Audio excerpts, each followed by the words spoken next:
It's time to sit back and check out the RCWR show with Lee Sanders. Get fun, in-depth coverage and analysis from the latest in professional wrestling in AEW, WWE, NWA, Impact Wrestling, or the world of entertainment. From big TV shows to your favorite sports like the NBA or NFL. All things music, movies, and beyond, while trying to make sense of this crazy world we live in.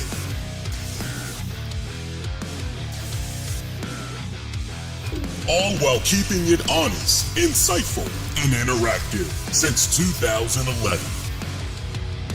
And now your host, live from the nation's capital of Washington, D.C., Lee Sanders.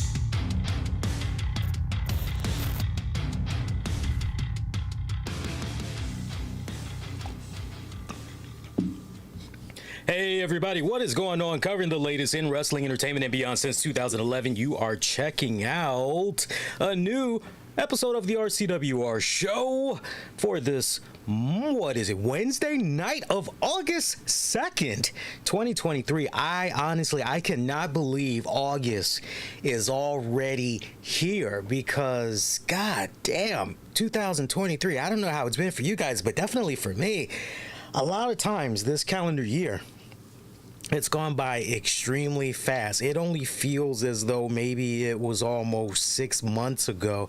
I can remember hearing my wife toy with this idea that maybe she was going to go participate in her family reunion that is supposed to be coming up later this month in August. But I remember her planting those seeds about 6 months ago, and now fast forward and boom, here we are. It's already here. Next thing you know, we're going to be dealing with the major holidays. It's just insane. I hope you guys have been safe since last I was on the air with you guys, as over here in the DC metropolitan area, we had dealt with a significant amount of strong winds and storms that impacted a lot of areas in a huge way. I am talking a lot of residents being out with power. I am talking about power lines being down. I am talking about street lights being inoperable. It has just, going into this past weekend, it was really crazy. I can remember seeing clear blue skies, nice and sunny, bit humid, and then the next thing you know, wham, we just get hit with this storm. You would swear that this was maybe something of the beginning of a hurricane, the way that it was, because the winds were so strong. How strong were the winds? It was knocking down trees left and right. It was, I gotta admit to you guys, it was pretty scary when I was commuting over the weekend. As some of my friends and family, they were like, because they know I'm a new driver still, they were like, look, dude, be careful out there because you don't want to be playing around. I said, yeah, and I have the wife, hey, be extra careful, make sure you're being extra defensive behind the wheel. And yeah, a lot of stuff was going on. Cleanup is going on strong, but there are still, even as I am with you guys right now, as you all can hear my voice right now, whether you're representing live or on demand, there are still thousands of people across the DMV that are without power. And unfortunately, a lot of those residents, they had to make arrangements elsewhere, whether it was staying at a friend or relative's house, or they had to put themselves up and their family in a hotel room for a few days. That's currently the situation that's going on hand right now.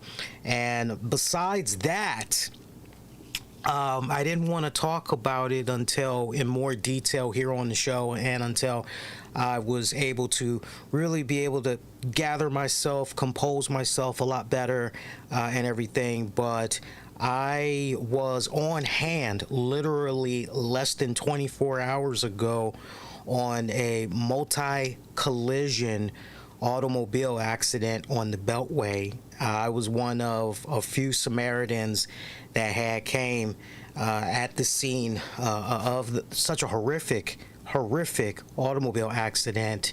A lot of injured. There was definitely a fatality. We'll tell you guys a lot more about that later on. But yeah, because it was crazy. I'll just tell you that right now. It was really, it was something. It was something that will be staying in my head for many years to come. I see that a promotion called AEW had celebrated their 200th episode of AEW Dynamite tonight, where we were crowned a new AEW Women's Champion in Shida, as she was successfully able to take the title off of Toni Storm. Hey, it's interesting because when I look back on the last series of matches that we've had since Taya Valkyrie and Britt Baker and that whole debacle had played out the way that it did, the quality of the matches, not sure who is in charge of laying out the women's matches, who's in charge of booking it. We've heard a few names dropped over the years, but you know, hey, that can be subject to change. But it just seems that for whatever respective reason, ever since the Taya Valkyrie Britt Baker match fiasco, which, you know, universally, even amongst the most hardcore AEW fans, yeah, man, that match, not good whatsoever.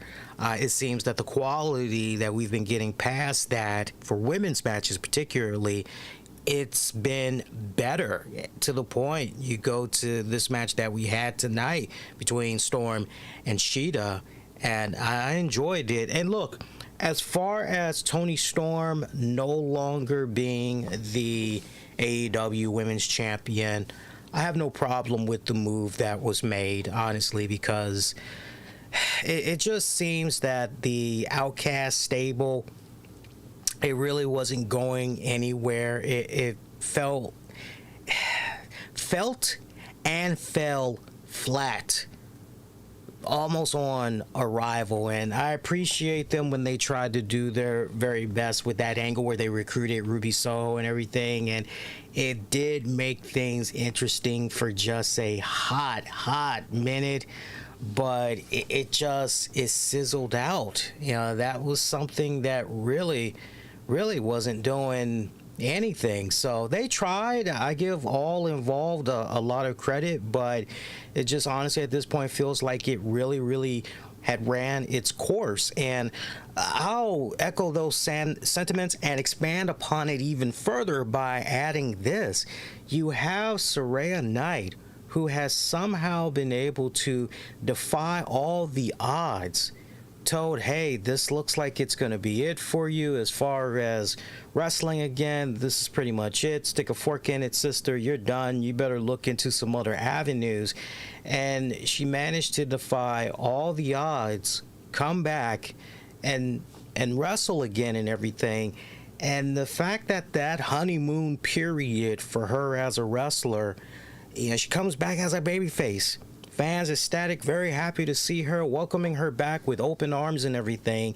And we just fizzled out on that so fast, so damn fast, that it wasn't even funny. They did wrong, to my point. Tony Khan and crew, they did wrong by turning her. That should have never gone down. There's so many instances where you just look at how certain women were booked, including Saraya. And once the damage has been done, it's pretty much been okay, well, let's walk this back type of mentality. And well, how can we fix this? How can we make this better again? And Outcast, I honestly feel, has run its course. I would not be that surprised if leading up to All In, we were to see Outcast disband, honestly. But Shida, I have sung the praises, and shout out if you've at least been checking out my Rampage reviews over on the 401 Mania site. I have given Shida a lot of praise for this rodeo, this, I don't want to say second go round, but it really does feel like a true definitive second go round, because I remember saying in a lot of my editorial pieces covering Rampage that Cheetah has been such on an awesome mean streak, and anybody that she has been able to work with, the level, the quality of those matches is going to another level and everything, and I've given her so much praise. She's really, as far as somebody being dubbed here, look at the comeback kid over here, Sheeta has definitely right time, right place and everything. Where I'm really concerned right now, though, is we're still some weeks away from All In, and we know of one main event match that's going to be going down, but we don't know what's going on with that women's title just yet. And there's a lot of concern among some fans that, man, hopefully we're not going to go in a direction where Britt Baker is going to be involved here. And as I've always said, which Britt Baker is going to show up? I've been saying that loosely, but I've definitely been putting my foot to the pedal on that a lot in recent weeks, which is, which Britt Baker are you going to get? Are you going to get the Britt Baker that is actually going to show up? She comes off as if she's gotten in her training, she's been working off whatever ring rust, and hey, look, is it a 5-star quality type of match? No, but is it a match where you can go, okay, you know what, that was pretty decent, that was 3.5, 4 stars, maybe almost 4.25, good job, Britt. Yeah, you could definitely say that. So are we going to get that Britt Baker that's going to be showing up, or are we going to get shit Baker? Are we going to get the Baker that's going to come in there and just looks like she hasn't done any type of training, nothing whatsoever, doesn't even come off like, okay, here's a wrestler that at least knows the basics and can just very fluidly go through with those? I have this weird feeling that somehow Britt Baker is going to be involved in the title picture at All In for that women's championship. I'm hoping that I am wrong on that one. We'll have to wait and see how everything plays out. But this move was definitely the right move to make. Toni Storm, decent wrestler. But I gotta be honest, even when I was checking her out during her NXT days, and no disrespect to Juice Robinson, because I know that's his woman and everything, but I would always say to folks, I don't understand. What's the deal here with Toni Storm? Why are you guys so infatuated with Toni Storm? I mean, obviously she's got a nice booty. Okay, that's great. Well, put that to the side. Seriously, what are you guys, because the wrestling, it's okay, but it's nothing to be writing home about here. What are we really talking about here? And no one had a good comeback for my question. No one. It was just always, but she's hot. It's like, well, besides that, what else do we have to say about the work of Toni Storm here? So honestly, once Jamie Hayter got injured, and for the love of me, that still bothers me to this very day, that we never did go in the direction of Britt Baker taking on Jamie Hayter. That should have been the match. Knocking on wood, perfect world, the way everything should have played out, especially going into All In, it should have been Jamie Hayter, Britt Baker for the AEW women's title. But, and why that trigger was never pulled, that's kind of one of those, well, the world may never know. But this match, I loved it. Nice, good, big feel moment right here. Toni Storm, not exactly flaming hot as champion. Title run, not really memorable whatsoever. Unfortunately, she had to come in at that time because of what was going on with Jamie Hayter and everything.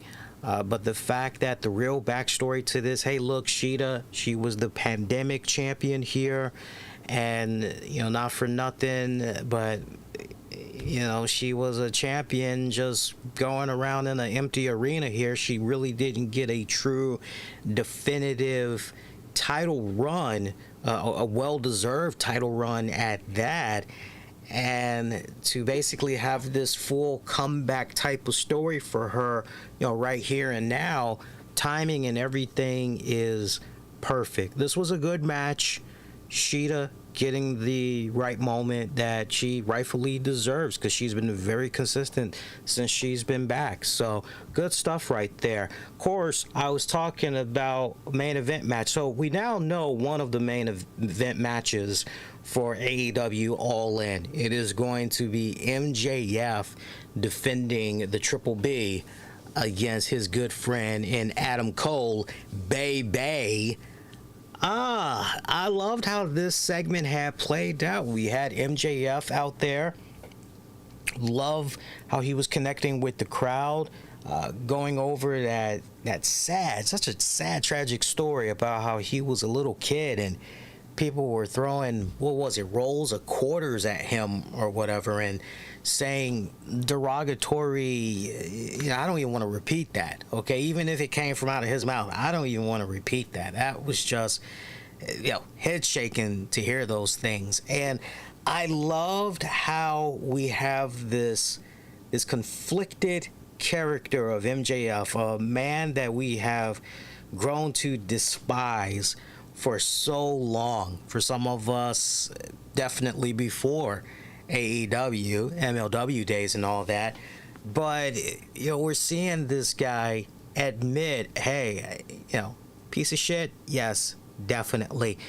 And he explains the reasons why. And we don't need to go through that whole spiel because, when it's all said and done, these are areas that we highlighted here on the show off and on in recent weeks. So to see it all come at full display here in this MJF promo tonight, where he talks about how, when you look at the promo that he cut tonight, I can't help but compare it to, and you see the commercials all the time, or you hear about it in the news, there's an animal, there's a dog, or there's a cat that has been seriously neglected. They've been abused. And what do you think happens when you continue to abuse that animal? What do you think is going to happen when you continue to get physically abusive with that animal? Yeah, they are going to be scared, and as a result, they are going to try to defend themselves. Their animal instincts is going to automatically kick in, and they're going to be on the defensive mode. Okay, they are going to be ready to attack you. They're going to be ready to pretty much mark their territory and this is my space right here. You even cross over that line, I'm going to mess you up. That's what happens. And then after such a long period of time, when that animal has gone through the abuse that it's gone through, when you have a person who's friendly, who's the exact polar opposite of what that animal was experiencing before, and they are very kind, they're very sweet, they're very nurturing, it's going to take a minute, depending on how long that animal has been abused. It could possibly take a minute for that animal to finally let its guard down. You've seen it in the news. Unfortunately, not every animal has that happy ending where they're able to make that comeback and, hey, they were able to find a forever home because this nice family, they were so kind to them and they did a full 180. Unfortunately, some of them, the damage is not reversible and they have to be put to sleep, unfortunately. I look at MJF as that animal that had continued to be abused and neglected, and to his own point, when he did try to open himself up, he would be portrayed in some fashion. But lo and behold, here comes a person such as MJF, Adam Cole, that pretty much loosens him up, gets him to let his guard down, and all of that. I loved how that whole segment tonight had played out. I was waiting for the stab in the back, okay, and I'm sure many of us are still looking at this going, okay, what's going on here? And I'm still calling it. I've been calling it for the past couple of weeks. I ultimately feel it is going to be Adam Cole that is going to stab MJF in the back. He will be the one to do it, okay? Roderick Strong, he's playing his role so perfectly right now as the friend that is just completely flipped because he can't help but scream to his best friend in Cole, what are you doing? Why are you being like this to this guy? You know what's on the horizon here. Whereas Adam Cole, look, in storyline, I feel this has been nothing more than a game of chess for Adam Cole, baby. Adam Cole has been so many moves ahead of MJF. It's not even funny. It's not even funny. The bigger bang right here is Cole betraying MJF. This is the moment. If you are going to go that face route with MJF, you're definitely on the right course to make it happen and everything. I would truly be surprised if coming from out of All In that MJF is still this, whatever you want to call him, a heel or a tweener. Well, right now he's a tweener, but if he were to just be the one to ultimately betray Adam Cole and, right, you know, it's funny because MJF having Adam Cole come out there to sign that contract and everything, it's funny because I'm looking at that moment, and right as I was thinking it, I heard a fan in attendance scream the same thing as Cole was signing the contract, which was, read it first. What the hell? And that was a very good point because we know how MJF, the character, has operated in the past with some of these contracts because he has added some crazy stipulations in those bad boys. For all we know, there could be a stipulation added into it where if Cole loses at All In, he can never challenge for the AEW world title so as long as MJF is still the champion. There is so many dynamics that's going on right there, okay, that I really feel that this is interesting because Tony Khan and crew, they're in a very interesting position right here. They can go all in, no pun intended, on MJF being a face, or they could let this be a situation where both guys, they think that they're one-upping each other. Adam Cole, I've got this guy right where I want him. MJF, I got this guy right where I want him. Who is going to, okay, because there's going to be a high noon shootout coming up at All In. Who is going to get the best of the other? Who is going to stab who in the back first? I can't wait to see how this plays out. Of all the story arcs that AEW has going on right now, none I have found more intriguing and been heavily invested in as a fan than this bad boy that's going on, because there are so many avenues that the crew could go down.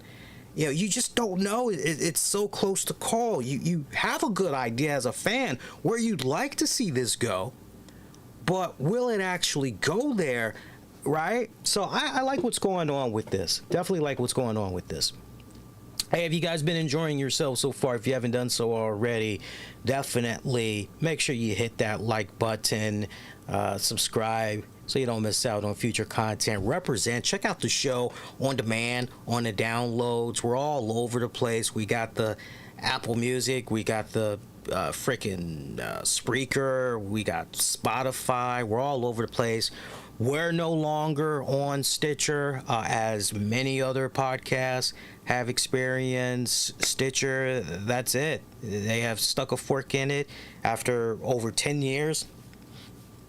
These guys are pretty much done, And the way things are looking right now, podcasts that were on Stitcher will somehow eventually be able to make the transition over to Sirius XM. I don't know exactly how that's going to go down, but hey, I'm definitely, if Sirius XM, because that's something that I've been playing with for years and years and years, to my days that before Sirius XM would even think about a podcast. I can remember in my early days of my podcasting career, I had tried to reach out to a couple of program directors with Sirius to try to pitch a Sirius XM wrestling show, and I was able to secure an interview and make my sales pitch and everything, and I got but only so far. Unfortunately, I had got but only so far, but it was a great learning experience back then and everything. So to hear now how Sirius is being more welcoming, more receptive to podcasts, and they're trying to cherry pick, I guess, right now and invite certain podcasts onto Sirius XM. I can't wait to see how all of that plays out and everything. So, but Stitcher, back in the early days, Stitcher was definitely something that I was ecstatic for, because not only was it a really great outlet, but it was an outlet in which we were able to get a lot more eyes and ears on the product and everything before it had really blew up with other podcasts and everything. So it's kind of sad what's going on with Stitcher there, but definitely is it a huge blow for us? Not really. We definitely were able to, because when I look at the downloads and the listenership, I usually look at it twice a month. As far as Stitcher goes, if I were to just look at that pie chart, as far as where people are accessing the shows from out of that 100% pie chart, I would say that out of 100, I would say about maybe almost 18 to 20% of our listenership was coming from Stitcher. But within the past 18, 24 months, those numbers have gotten even smaller. So, for us, it's still business as usual. But I know that there's a lot of friends and colleagues in the podcasting world. Stitcher was their, if not their number one, Stitcher was in their top 3, definitely top 5.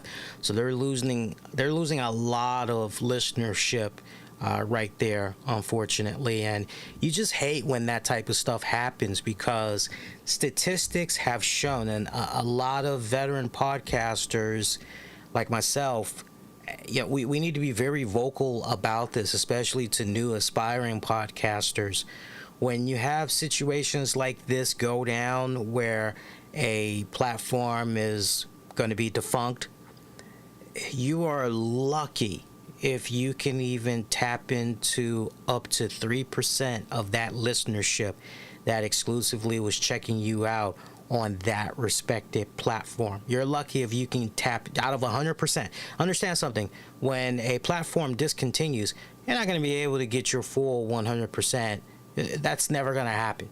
You're lucky if you can get 3 to 5% out of that 100% to continue to carry over, stick with you on whatever other new platforms that you're going to be on and everything. So, it's the nature of the beast. One that honestly doesn't get talked enough about, because it's very unfortunate, especially for those podcasts that spent years and years and years building up their brand, putting over that respective platform, getting all that listenership, the downloads from that respective platform, and then poof, one day it's gone, and you no longer have, and now you essentially have to start from scratch, per se.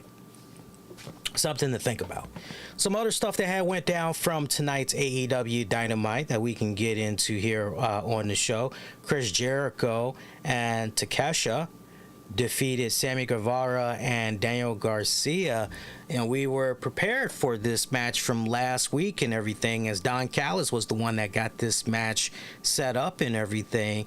Final moments of this matchup, we saw Don Callis take a bat, I guess Floyd, right? I guess the bat's name is Floyd. We'll keep calling it Floyd. Whatever, it works. Floyd. And Daniel Garcia, he had half a Boston Crab submission hold there on Jericho. Don Callis taking that bat, going upside the head of Garcia with it. Jericho, clear as day, seeing what Don Callis did, saying, "What the fuck, man?"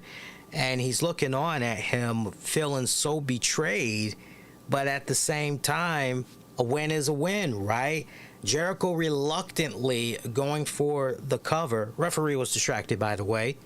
Good job on the ref being totally distracted, because some of the referees, particularly in AEW, they are just in the wrong place at the wrong time when some of those shenanigans go down, and it's clear as day. Referee sees what happens, and they're just whoop, whoop, 1, 2, 3, and you're going, really, dude? Seriously, really? So it's funny, but no, referee in this match definitely in the right position to make sure that they don't see what's going on. Jericho, win is a win, but very conflicted, very heartbroken about it. Goes for the cover, gets the win. This leads to, was it Matt Menard? I believe it was Matt Menard who had approached Jericho backstage immediately after the match was over and said, "You, next week, JAS, emergency meeting, you need to be there." So I would imagine at this point, he's pretty much Jericho. That is, he sealed the deal. JAS is no more. They are going to walk away from him. So it's going to be some nice, huge ramifications from this. But yeah, I find this story arc, the beginning of this one, to be very intriguing as well, because of the rich history that's there between Jericho and Don Callis. Don Callis needs to continue. Here's the thing that Tony Khan and crew got to be very careful of. Too much Don Callis can be a bad thing, okay? That can be a bad thing. So we got to make sure that if I were to give some of the best advice to Tony Khan and crew right now, as far as utilizing this current arc that's going on, I'm reminded of a movie that I had came across just the other night. Yeah, it was just the other night. The Movie Hub. Shout out if you guys have access to that. The Movie Hub, part of Samsung TV or whatever. And what was it? Two for the Money, with Al Pacino, Matthew McConaughey. And for anybody that hasn't seen that movie, Al Pacino he's basically got this company. It's a legal company, so to speak, if we're being honest, where you're able to bet on all types of sports. And Pacino basically has this really great gift for spotting really great talent when he sees it, and he does his best to recruit them into his company so they can help generate money for him, his clients, and all that. And essentially, this is how he comes across the Matthew McConaughey character, if I'm remembering it right. It's been so many years since I actually sat down, watched the movie in its entirety. It's a really good film. You guys definitely owe it to yourselves to check it out. But I just remember how at this stage of the game in Pacino's career, because this was definitely the mid-2000s, almost going into the late 2000s, but you really want to home in on the mid-2000 period.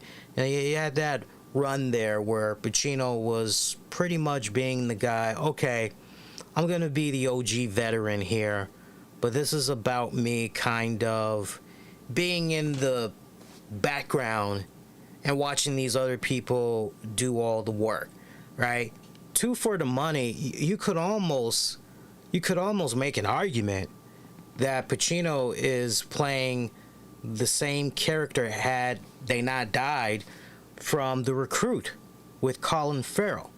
So shout out if you even saw that movie. Then you definitely get the connection that I'm talking about here, where, okay, this person is just basically the puppeteer. They're in the background, and right, they've got all these obstacles that's at play. You know, there's so many things that's at play right now, you know, but they're just in the back pulling the strings here. That's how I need for Don Callis to continue to be, because the last thing we need to see as fans, especially those of us that definitely appreciate the work of Don Callis, too much Don Callis can be a bad thing, especially when you're trying to rely on him. And I think, honestly, I know I'm saying all this, and for some of you guys, it may be like, no shit, Lee.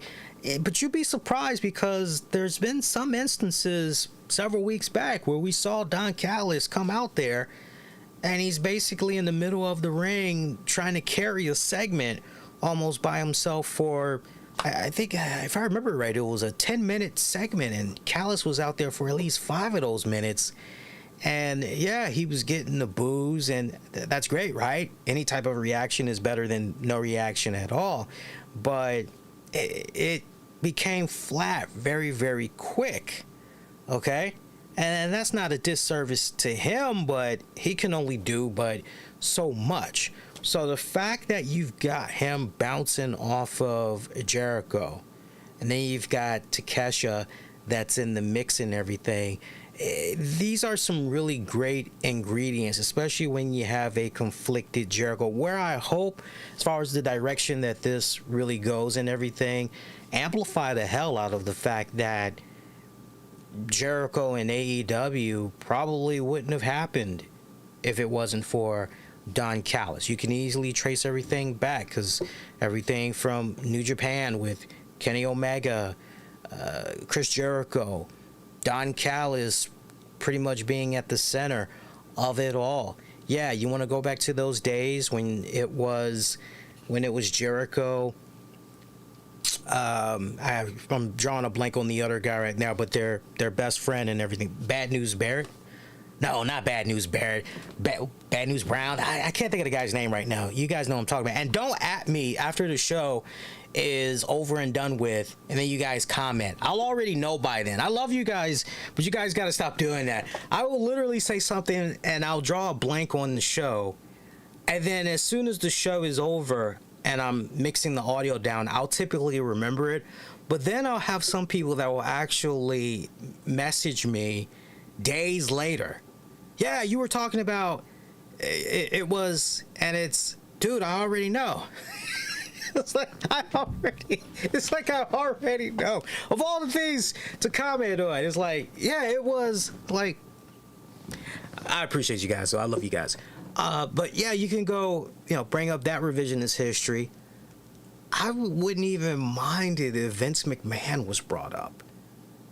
I would not even mind it. You don't have to mention him by name. You definitely don't need to mention him by name, but you can definitely do something there where Don Callis somehow brings that up. It's this is a good angle that I like that's going on here. And trust me when I say Jericho will ultimately have buyer's remorse. And when he does, oh man, the betrayal that's going to be coming, I'm in for it. Especially if ultimately it's really about trying to help get Takesha on that next level, and we're ultimately going to get a program with Jericho and Takesha. I'm definitely all fine for that. Trent Beretta picked up a victory in a triple threat match against Jon Moxley and Penta El Cerro Miedo. Love that. I did not expect for Trent to pick up the win there. I honestly thought it was going to be our man Moxley. And when Moxley's involved, there's usually blood. Everybody bled in this matchup. But this was actually, it was, look, was it a violent match? Yeah, you got to see a violent match that was on here. as far as whether or not it made sense, to a degree it did, because with the exception of Penta, you know, if you really just home in on Trent and Moxley, because there's already the story that's built in there. We know that the Blackpool Combat Club, they've been feuding with Best Friends off and on the past couple of weeks now. Penta being involved was just, honestly, I felt it was a little bit of icing on the cake because Penta kicks ass and everything. But fine match for what it was worth, for what the boys had did. It was good. I like the fact that post-match, Moxley ended up choking out Trent. Meanwhile, you had Wheeler Yuta, Claudio Castagnoli come out, but they were met by Chuck Taylor and Orange Cassidy. This led to a challenge being put out there by Best Friends. Friday, Rampage, 3-on-3. Let's let this be a parking lot street fight. So that's what we're going to be seeing this Friday. I'm looking forward to that one. Another thing that was pretty cool about this 200th episode was the fact that Jack Perry, they need to change that music already. Can we just have him come out to some type of cool, dark guitar riff, heavy metal music? I mean, seriously, we don't need to do any vocals. Just have him come out to... that music just comes off so out of place. I'm expecting for some type of a William Regal, Nigel McGuinness, Hunter Hearst Helmsley character to come out. It does not fit this current incarnation of Jack Perry right now, man. But of course, we thought that we were going to be seeing Jack Perry take on Jerry Lynn. Because remember hearing this last week, okay, so there's going to be some type of a match or whatever, right? So Jerry Lynn comes out and he admits that with all the injuries that he sustained over the years, he's got bolts, screws in his neck and all that. He can't go. He can't do the match, but he knows somebody that can challenge Jack Perry in his place for the FTW Championship, which will go down next week on Dynamite, and that would be none other than his good friend, former rival, and Rob Van Dam, RVD, making the scene. RVD looking good, still very recognizable in the face. Has he aged, though? Well, for those of us that have been able to keep tabs on him off and on over the years, and we follow him on social media, looks the same to us. But for those that aren't on top of their social media game, they aren't seeing what he's been doing in other promotions.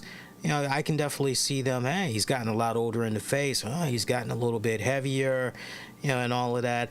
RVD's always been somewhat of a thick guy, though. For the most part, he's always been a thick guy. I love seeing him come out there. Great ovation from the freaking crowd. I was sold on the Pantera music that RVD had came out to. I just couldn't help but bob my head. And at the same time, Tony Khan strikes again, man. He was able to open up that freaking wallet and get access to that Pantera song. I loved it. I freaking loved it. So RVD and Jack Perry next week for the FTW Championship. Yeah, that should be freaking badass. I'm looking forward to that. So funny, though. I got to give Jack Perry a lot of props because he tried to attack RVD. This was after he rolled out of the ring because he didn't want the smoke.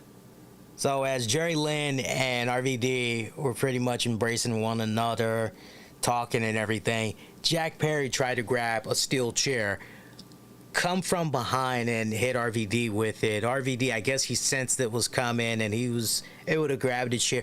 He was getting ready. I guess he was trying to do the Van Daminator or whatever, but Jack Perry exited in time, hops over the guardrail. First set of people that he runs to is this mother and her 2 kids or whatever. And that was hilarious. I freaking lost it, especially when Jack Perry grabbed the little girl and basically put her on top of his lap as a shield. And then he just said, bump this, and just hauled ass.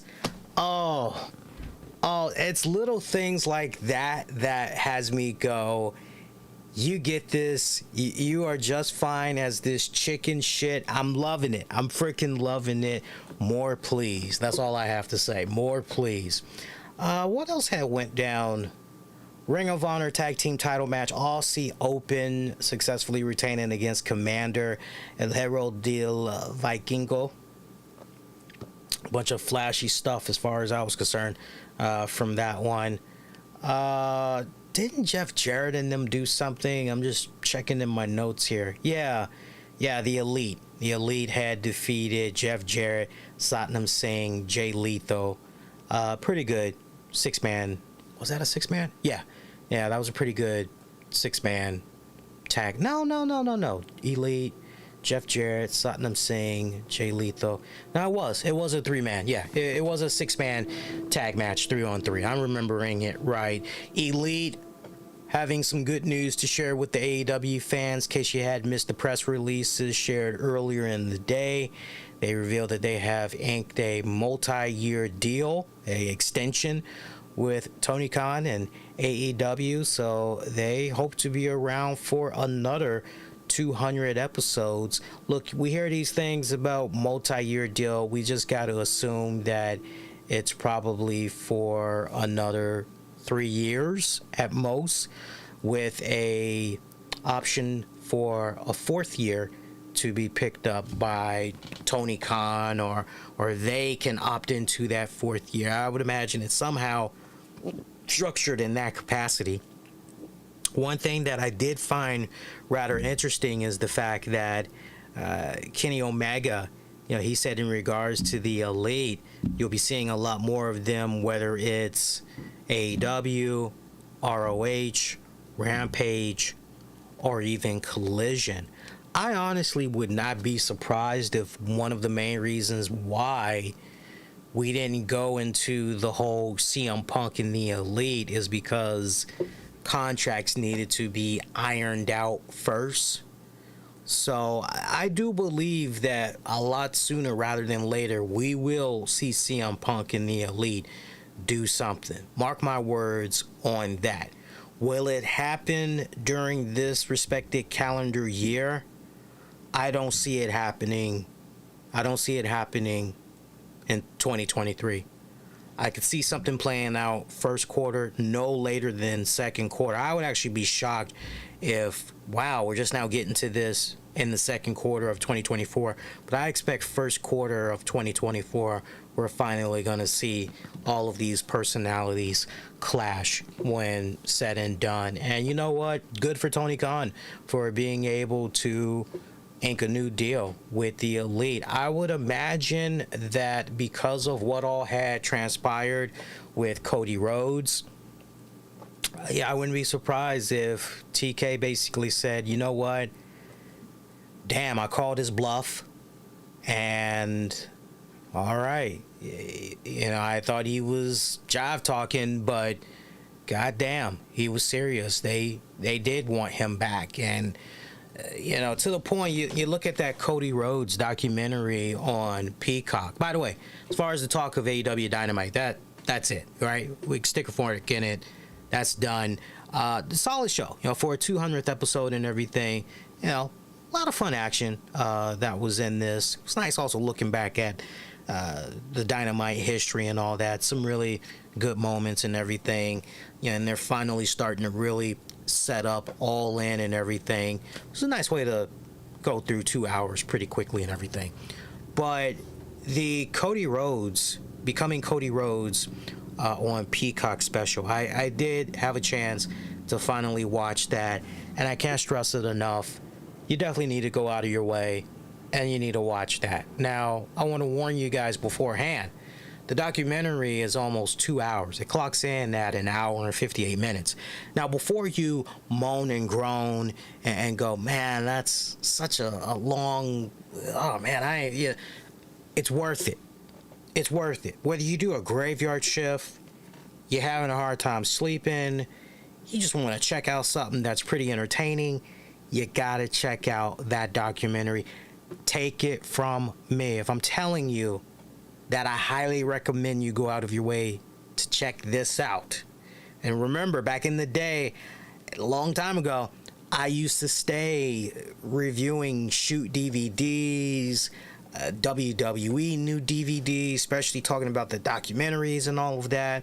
Okay, if I'm telling you, go out of your way, check out this documentary, you definitely need to go out of your way. All right, how much did I love this documentary? I loved it so much, I'm waiting patiently for WWE and crew to put that on DVD. I would love for them to put that on DVD.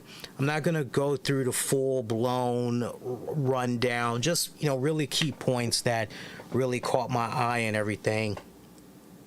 You think about the announcement that Tony Khan had made in regards to the Elite inking new deals to stay with AEW, tying it back to Cody Rhodes. Okay, Cody Rhodes saying at one point during that documentary, hey, look, I don't want for this next part to be edited out. I don't want this to be deleted. I want for this to stay in. So follow me here. And the fact that he says, look, I didn't leave AEW because of money. Had nothing to do with money. He would not say why he left AEW. But it had nothing to do with money. It had nothing to do with issues of other talent, as far as button heads with other talent. So when you hear those things, process of elimination, you're going, well, damn, if it's not the talent, if you didn't leave because of money, and some people would like to believe that, nah, man, at the end of the day, it's all about the dollar bills, y'all. Like, come on. That can be a factor, but if you're doing everything in your power to put your money to the side, you're investing in stock, whatever, you got a lot of money saved up, money ain't going to be it's pretty much just going to be about, okay, what's really going on here? How much am I truly being valued? Am I really being respected? Yada, yada, yada, right? So if it's not about money and it's not about talent, and one thing that Cody has been very consistent on since being back in the WWE is that when he's asked, hey, do you still stay in contact with those in AEW? And he says, yeah, all the time. I'm still in contact with a lot of people. I talk to a lot of folks over there on a regular basis. And eventually it's, yeah, the boys in the Elite, yeah, I still talk to them. Yeah, we still cool. Hey, sometimes the best of friends can't work with one another, but that doesn't mean we can't be friends. And it's like, that's very true. That's very true. So if you got all that going down, then process of elimination, you can't help but make an educated guess. Okay, so this is about the head cook themselves. This is about Tony Khan, and I really wish, maybe they did, we will never know, but I really wish that the producer, we could just hear them asking the question and then read a little caption at the bottom of the screen so we can hear what they're asking Cody once he goes through those, because he pretty much opened the door. Did you leave because of upper management or those in charge of the company?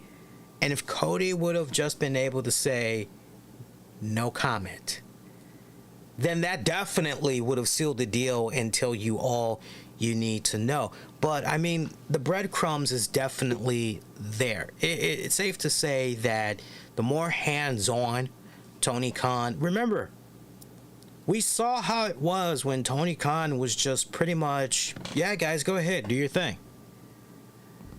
And then the more and more power that TK wanted. And look, I get it. I'm not shitting on it, guys. I'm not shitting on it. It's his company. Well, actually, it's his. I mean, we can kind of be technical about that, but this is his company, okay? That's his playground. Those are essentially his toys. If he wants to be vocal and he wants for certain things to play out, right? We saw this eventually over time. he started to acquire more and more. I don't want to say power, because the power was always there. I think the better choice of words that we can use right here is, hey man, I want to have more say in this. I want to be more. And for some people, it can be a vanity project. For some people, it can be a vanity project. There are some people, and you all know this very well, for those of you that are in the workforce, you all have experienced this and know this very well. You will come across those that have this I complex syndrome. And what do I mean by that? Well, when the team is being given a lot of credit for, hey, y'all did this right, y'all did that right. Oh man, we're just hitting all the numbers here this quarter. This is up. Oh, great job. Oh man, the revenue, by the way, from sales, this is up. Oh, you know, there's always usually that one person in the group that's got to say, well, yeah, I'm responsible for that. It was, so I wouldn't be surprised if eventually TK got to that point where, yeah, I know this is like a whole team, but, you know, I want to be given the recognition. I need for the spotlight to be on me and everything. I want to be the first thing that people recognize, give props to as far as this company and everything. And I would imagine that Cody, you know, we had early ideas, early inklings in AEW of just the type of booker that Cody Rhodes was trying to be, the type of producer that Cody Rhodes was trying to be and everything. He literally was picking up right where his dad left off and then some. And, you know, when you have one person that has a vision and then the other person is, no, I'm thinking we need to, and then that mofo pulls rank and says, come on, man, this is my company, right? And especially if you were told, right, that other person's being told, hey man, you got full control, you can do blah blah blah blah blah, you ain't got to worry about anything, go have at it. Then that other cook, oh, but I'm just gonna do this, I'm just gonna do that, and the next thing you know, that other person is now operating your whole fucking kitchen. What are you to do? Right? So I wouldn't be surprised if that all is what had panned out. And I have a feeling that when it's all said and done, will Cody eventually come clean about what happened? I don't see it happening. I just feel as though there is some type of gag order that is in place. I feel that way. We've heard Jim Cornette talk about how there's a certain thing that's in place. He can't talk about certain things. This is what Tony Khan and the legal team had pretty much put on him. So, and to the point, I almost want to say I remember Cody at some point. I'll see if I can research and find it. But I almost want to say that Cody, from a legality standpoint, he can't tell the full truth behind his AEW exit. Now, if TK were to, die of old age or whatever, maybe then Cody could say a little something, because then all bets are off. But he can't say anything right now. It's quite taken back by the fact that his older brother Dustin did not appear in this doc. There was a lot of stockpile footage that was used of Dustin and everything. And I just couldn't help but look at that and say, wow, we couldn't get Dustin to appear in this? Like, really? And, of course, the one thing that comes into your mind is, this is very interesting. It really, really is, because this isn't like, oh, man, Dustin appeared on the episode of Monday Night Raw. Oh man, Dustin appeared on an episode of SmackDown or NXT or at WrestleMania or the WWE Hall of Fame ceremony. We're talking about, I'm just trying to wrap my head around this, because before anybody goes, well, he couldn't, dummy, because he's in AEW. So, well, let's not forget, wasn't that long ago that Chris Jericho was given permission to go do the Stone Cold podcast. Okay? And that was a Peacock exclusive. So the fact that this documentary, okay, right now we can only access it on Peacock, and damn, we couldn't get Dustin on there. Now, for some people, I'm sure that had a lot of them go, what the hell is going on here? Dustin and Cody, are they beefing or something? What's and it's okay for you to think that. But very quickly, we've got Cody in a recent interview saying he would love it if Dustin would come back to the WWE, wrap up his career there, and go into the Hall of Fame because he feels his brother deserves it, and he would love to do nothing more than induct his brother into the Hall of Fame. So before you can even go and entertain that idea of, damn, something must be going on here between Cody and Dustin, so that's squashed. For all I know, for all intents and purposes, look, maybe Dustin didn't want to rock the boat there with TK, or maybe Dustin just said, hey, I'm really not needed for this. You got this, baby brother. Go do your thing. Would like to believe that. You would like to believe TK did not. No, you can't go be in the documentary. You would like to believe that, but stranger things have happened. I ended up liking Brandy Rhodes a lot more as a human being in this documentary. I did, because every good man, and woman for that matter, likes to have a spouse that when things get tough and difficult decisions needs to be made, man, it's nice having a really good spouse in your corner that's basically going, okay, look, so what are we going to do here? Right? You know what you got to do. What's stopping you from doing it, right? Being that moral compass, that ultimate supporter, not just, well, the decision is yours. Whatever decision you make, I'm there for you through thick and thin. No, Brandy was pretty much getting her hands dirty in those whole critical moments in Cody's career and everything, especially during that period where, once Dustin had passed, and just how everything that we felt about that Stardust character, Cody acknowledging in that documentary, he did not like it. He tried his best to go into it head on, put his all into it, but he ended up despising the hell out of it. He felt as though the Cody Rhodes character, that there needed to be some form of a rebranding, of a rebirth, of a new journey for the Cody Rhodes character, but management wasn't trying to hear any of that. And then the unfortunate passing of Dusty Rhodes.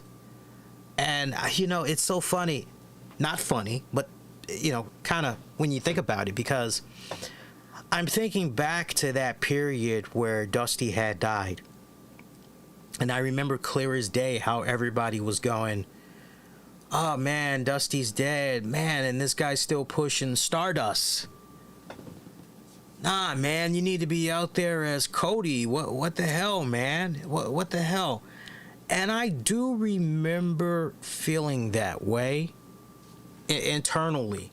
I do remember feeling that way. But I also felt at the same time, that would just look so damn tacky to do that. And I couldn't help but think about once Eddie had passed and Chavo was running around, he was curling white or whatever. And then I think after Eddie died, next thing you know, he was back to being Chavo Guerrero. I mean, it happened like the turnaround. It was very, very, to the point, I bet you $5 that if I were to go back and listen to the first show that we did, after the news of Dusty Rhodes had passed, and particularly it comes to Cody Rhodes. I bet you I didn't take any shots. I guarantee you I did not take any shots at Cody Rhodes for coming out there still as the Stardust character. You know, to the point, no, you want to shield yourself right now. You want to be protected. You know, the last thing you want to do is come off tacky and disrespectful and everything. And, you know, the fact that Cody had to explain that in the documentary, I felt that it was totally unnecessary. I got it. I respected the hell out of it. But I totally felt that, you know, for the fans that just did not get it, they didn't understand why, right? Yeah, that rubbed me the wrong way. But nah, Brandy definitely being there in Cody's corner when he really needed it the most. She just came off as a more likable, decent human being. I connected to her more so than her entire run in AEW, believe it or not. And look, the whole heel show, not the heel show, the Roads to the Top show, that really did not help. That really did not help Brandy at all as far as I was concerned. Great who's who of people that was in there. Cody's mom, my God, Seth Rollins. The fact that they had the immortal Hulk Hogan, and I was quite taken back by that. I really, really was. Now, let's address the elephant in the room here. The infamous comment that Triple H had made about AEW essentially being a secondary company there, right? So, I mean, this pissed a lot of people off. I wouldn't be surprised if there's tons of people that's wishing Triple H a slow death as a result of what he said, okay? You know, but this had rattled the feathers of so many people. And you've got the way it's being spun on a lot of dirt sheets, a lot of podcasts. Triple H fires shot at AEW and Cody Rhodes' new documentary. And the quote that I want to read to you guys here, for those of you that didn't see the comment here, let me see if I can I thought I had the comment off the break here. So the chief content officer of WWE gave his explanation as to why Cody departed AEW for WWE. It's taking that gamble again and saying, I didn't grow up dreaming of being the champion or the face of a secondary promotion. I wanted to be the WWE champion. So, obviously, this had a lot of people, man, this son of a bitch. Oh, the egotistical, this cold-hearted, all the other. I did not look at his comments as him firing shots at AEW.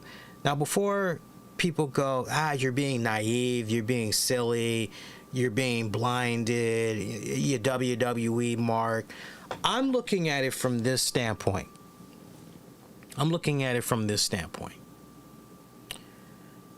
Now, first of all, what was Triple H supposed to say? I ask you, what was he supposed to say? Oh, man, everything that Cody Rhodes had did in that other company, which is really great. I mean, they're really coming along. Was he supposed to give that other company their flowers? You're supposed to be selling WWE, right? You're supposed to be selling that. So you got to make sure that you're putting yourself and your brand over, your employer over at all costs, okay? So two things can be said that's true, but just have that in the back of your head, okay? But the other thing that I felt, and I always had felt this way, even long before Cody had left AEW, understanding way before this documentary even came out that it was Cody's dream to acquire the championship that his father never held. Okay, so does Cody really want, for the very first World Heavyweight Championship he acquires, does he really want it to be the AEW title? Does he really want it to be the AEW title? Or does he want it to be the WWE title? You know, the title that you can go, yeah, this is the one. It may have a new name, but when you trace its respected origins and you're able to link it back to this title, and then it was this one, and then, you know, this person held it, this person held it, this person held it, this person held it, and this person held it, and so forth. Right? And you really come full circle understanding the man behind the character of Cody Rhodes a lot more when you watch the documentary, and you just go, yeah, you know, you're trying to, because what is the patrimony for becoming Cody Rhodes? What is the patrimony that I ask you guys? And it's funny that I mentioned patrimony because there is a really great book that I highly will recommend that you all read. I actually had to study this book in school. It's titled Patrimony, and it is about the love of a son for his father. There is so much, it's by Philip Roth. There is so much that happens in this book as the father is on a steady health decline, and the son is trying to do everything in his power to make his father feel as comfortable as possible. And by God, if it means they got to go get a second, third, fourth opinion to find out what their options are, because the father is up there in age, and Philip wants to do nothing more than make these last few years of his father's life, these golden years, as memorable, as fun and painless as possible. And there's a critical moment. Shout out for those of you that actually read this book, be it on your own or you had to learn it in school. But at one point, Philip Roth, as far as why the book is called Patrimony, it's finally revealed what that patrimony is. And for our younger fans, you know, our younger listeners out there, you know, patrimony, you know, when you basically, you know, look at that word for what it's worth, you're going, okay, pa, you know, okay, maybe pa has to do with, you know, a dad, maybe, you know, maybe it has to do with a male, Moni. Okay, well, this kind of sounds something maybe of an inheritance, possibly, and you're answering it right. You know, it's basically property that's inherited from one father or male ancestor in a nutshell. And when you look at the moment that Philip Roth goes, this is my patrimony, you know, you pretty much learn what the whole, you know, what it's all about at that particular moment. You look at Cody Rhodes and this Becoming Cody Rhodes documentary, and you can't help but go, what is the patrimony here for Cody Rhodes? And the patrimony, which is beautifully summed up quite nicely in this documentary, they pretty much open it up. As soon as the documentary starts, you learn firsthand what the patrimony is about. But I love how at the very end, you know, you're reminded again what the patrimony is about. And the patrimony here is Dusty telling his son, or rather Cody seeing that photo of Dusty holding up the WWF championship. You know, Dad, wow, you actually became the WWF champion, huh? And Dusty explaining, not mad or anything, but explaining how, no, you know, I I should have, but it didn't happen. And he's explaining to his son why it didn't happen. And probably, whether he said it out loud to Cody or not, the fact that Cody could tell that this had really ate at his dad, that it bothered him. What essentially was handed from Dusty to Cody is, here's this title. I won many titles in so many promotions, but this is the one title that eluded me. And Cody essentially saying, don't worry, Dad, I'm going to win that title, not just for you. I'm going to win that title for us. I'm going to bring that title home. I'm going to bring it back to you. You'll finally get it. That's the patrimony in itself right there. So it is a beautiful documentary. I cannot stress it enough. I highly recommend you guys go out of your way to check it out. Like I said, it runs about an hour, 58 minutes, but you will blaze through it. It goes by so fast because you are that into it, like every single moment. I mean, I was quite taken back by the fact that they even took us up to what went down with the whole pec tear and everything. And we saw Triple H in a similar position like that a long time ago. Us veteran fans, we knew what time it was when we saw that. We're going, no way, no how this man has any business being in the ring here.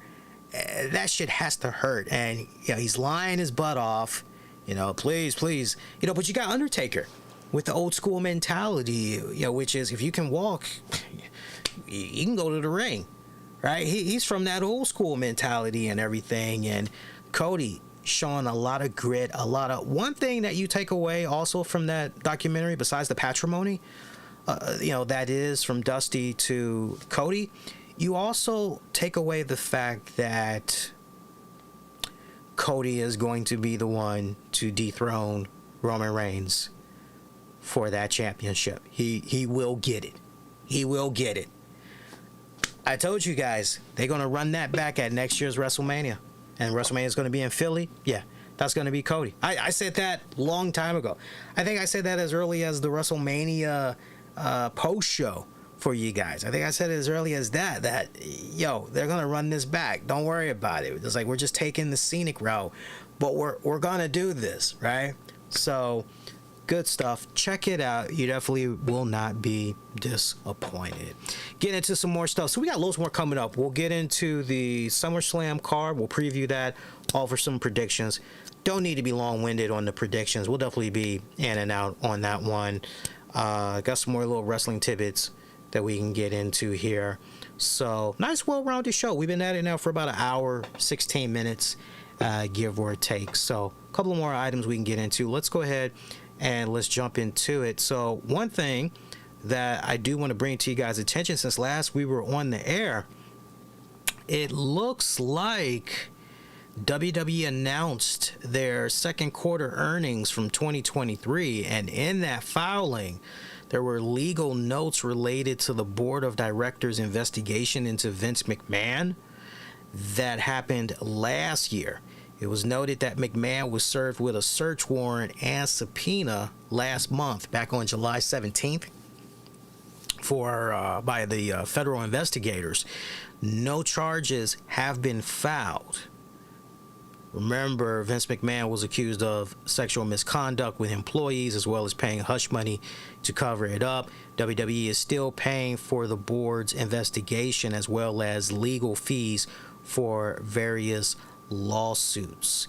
The filing also confirmed reports that McMahon is on medical leave after having major spinal surgery on July 21st. Remember, that surgery for Mr. McMahon, it had lasted somewhere between 4 to 5 hours.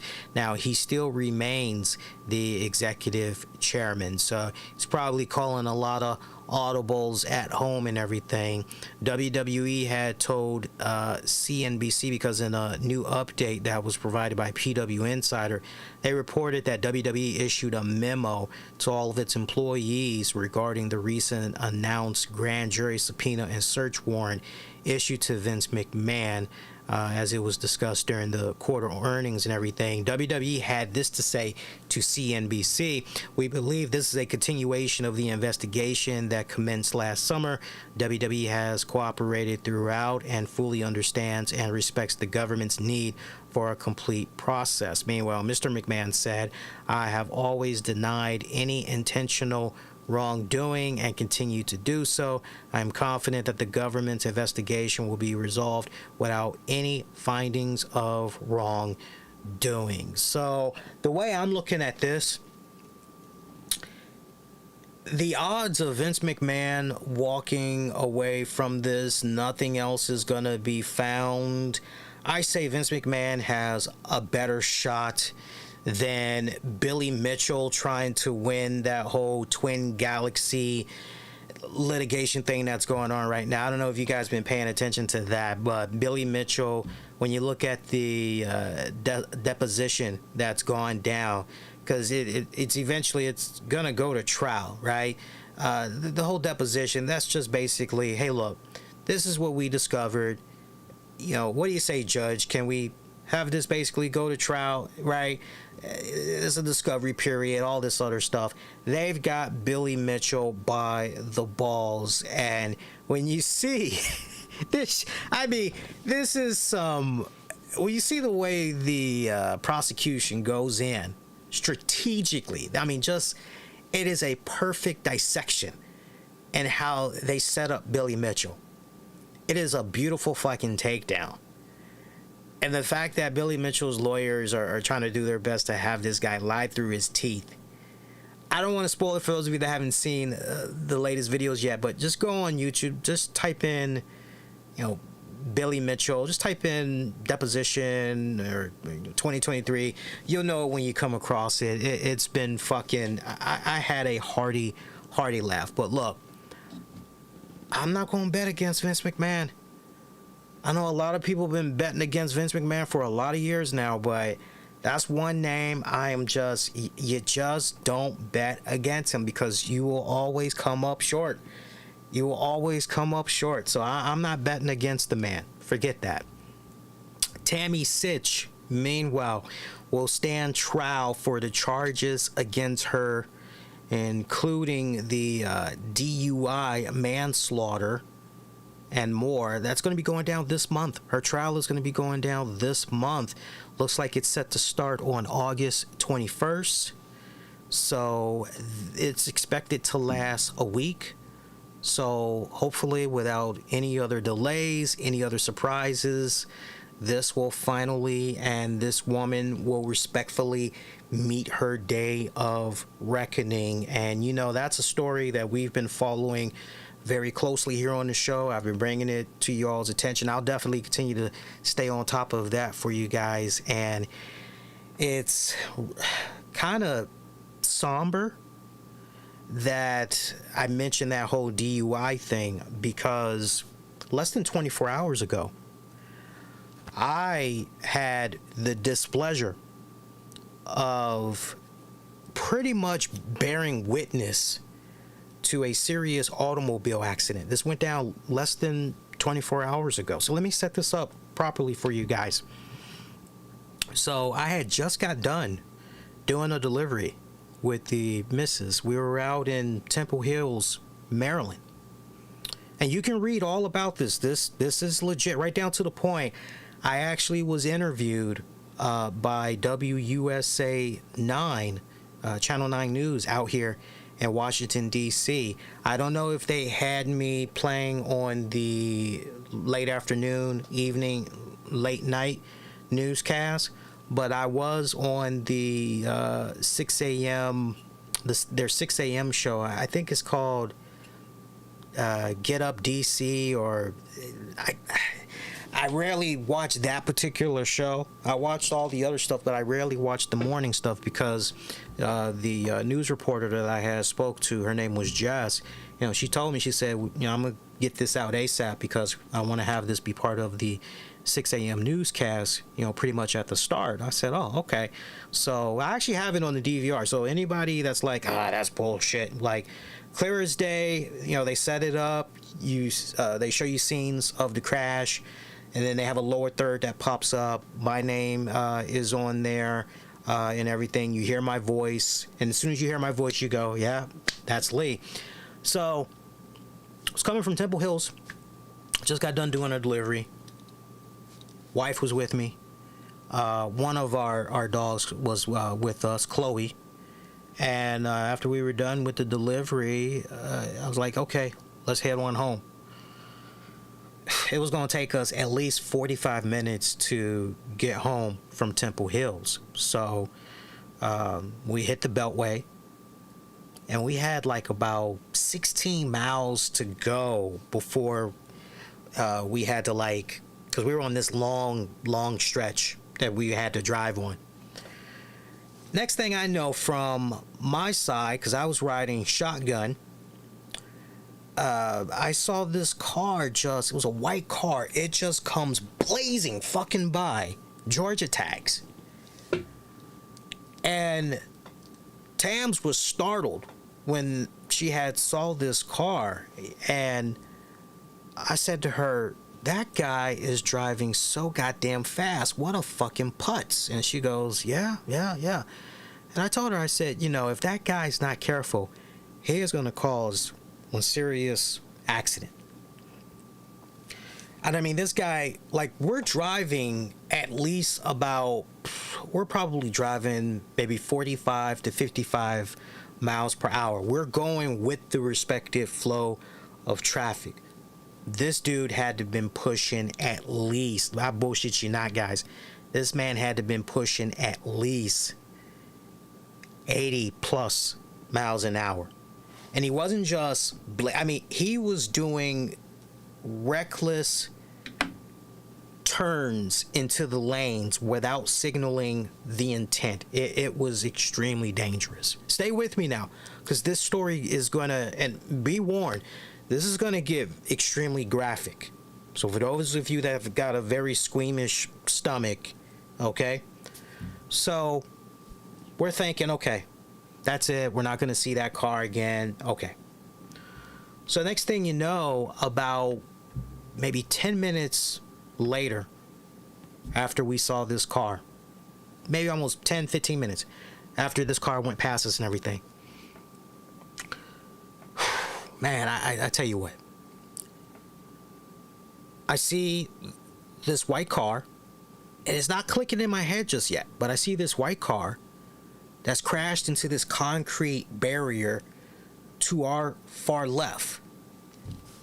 Dead center, there is a black car that the front of it is completely crushed.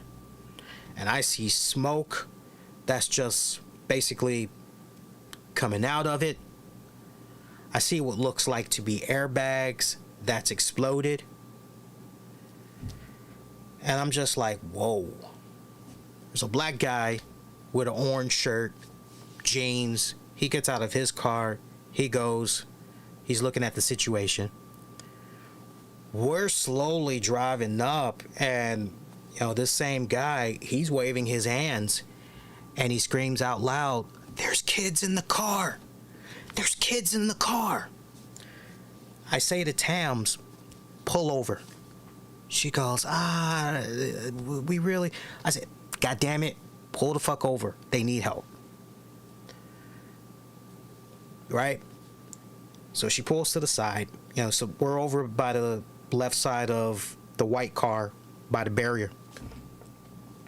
I get out. I'm trying to help the brother open, the driver's side door. Driver door, it's not opening. Go over to all the passenger sides, including the back. They're not opening. We're like, fuck, need something to open this. What the fuck? I go back to the car. I'm like, babe, do we have anything? A tire iron, something. I need something that can break the damn windows. She's like, you can try the back. Maybe there's something. I'm not really sure, though. I'm like, okay. I can't find anything. I'm like, fuck. And so one guy that was in his car, he's like, hey, man, everything okay? I'm like, no. Like, we got people that's trapped in there. There's kids. I need something that can break the windows ASAP. And he's like, okay, all right, let me see what I can find. Like, okay. So I'm still looking. I fucking go back, and at this point, I'm ready to pull a Bill Goldberg. Y'all remember the infamous episode of WCW Nitro, and Bill Goldberg just kept pounding? I'm ready to do that. Okay? Luckily, somebody found something, because I actually started to bang. I did start to bang. But somebody found something in time, and they were able to get the windows open and everything. You know, they busted them open, glass all over the place. We were able to get the back passenger door open, and there was a guy that was backseat. We were able to get him out. He was, you know, a little bit shaken up, but, you know, he was okay. There was a baby that was in a car seat. Luckily, that baby was okay. The baby was crying and everything, but the baby was fine. The back passenger, I mean, when I say bloody, when I say it was really, the scene was really, really something I don't want to see ever again. It's haunting. It's going to stay with me for many years to come. But we had the back passenger. She was in and out of it, groaning, and, you know, there's a sense of urgency here to, we got to get everybody out ASAP, because we've got a lot of gasoline, you know, that spilled onto the ground here, and we've got smoke that's, you know, coming from this car. This car could catch fire at any second. So we got to do what we got to do, and like ASAP. So my man in the orange shirt and another guy, they're like, sweetie, you got to get out of this car. And she's like, I can't. I'm like, you got to. It's like, this car could catch fire any minute. You got to get out of here. We're all telling you, no, like, there's no negotiating here. Like, you got to get the fuck out of the car. Okay? And she's like, I can't. I'm hurting. It's like, you got to push through that shit. Like, you got to get out. So, you know, one guy told her straight up. He said, look, you can either stay in here and catch on fire, you know, or you can endure the pain and we get you out of here. It's like, so I need you to hold on to me. I'm going to pull you out. You know, and I stood by. I'm waiting to, you know, basically grab the lower half of her, make sure she gets out of the car okay and everything. It was a challenge, but we eventually were able to get her out. We had her, I mean, she was screaming as we were pulling her out. Something must have broke. Something must have fucking broke. I don't know what, but the important thing was to get her out as quickly and safely as possible. So, you know, we had another person say, you know, don't move her too much. You know, like, okay, you know, we got her out the car, but let her stay, you know, right where she is until, you know, EMTs, you know, fire and rescue arrive. That way they can assess and properly. And it's like, yeah, but this car could catch on fire like any. And it's like, no, we gotta leave her right there. We just gotta leave her right there. So, but we did get her out. We had her laying on her stomach. You know, she was fine. Now, our final attention is on the driver. And the driver, she was the one that lost the most blood. I mean, eyes were just kind of swollen, bug-eyed, blood coming from her nose, a little bit coming from out of her mouth. I remember distinctly how there was a roll, it seemed like a brand new roll of paper towels that was like right beside her right arm. It was covered in so much blood. Wasn't even funny, okay? So much blood. You're like, what the hell? And, you know, we're like, sweetie, you know, like, are you okay? You say something, let us know. And, you know, we hear her kind of groaning a little bit. Her head is kind of moving around, you know, and we're like, hey, what's her name? You know, what's her name? And the guy that we pulled out from the back passenger, he's like, oh, her name is, I'm going to redact her name. Actually, you know what? I'll mention her name. The name that he gave us was Elizabeth. Okay? So, you know, like, Elizabeth, like, need you to hang in there. We're going to do everything we can to get you out. Just stay with us. Try to stay alert. We got everybody else that was in here out. We're trying our best to get you out. Just hang in there. Work with us. Stay alert. You know, and now at this point, you know, time is of the essence, because we all could tell that as far as most damaged, this woman went through the most. This woman went through the most out of this accident. And so we're having a hard time getting to her because the impact of this automobile accident. It's just, unfortunately, we needed the jaws of life. You hear that phrase used a lot, particularly when it comes to automobile accidents. It's something that the fire department, you know, rescue have. It's like, you know, when you can't get a car open, they use what's nicknamed the jaws of life to get these doors open.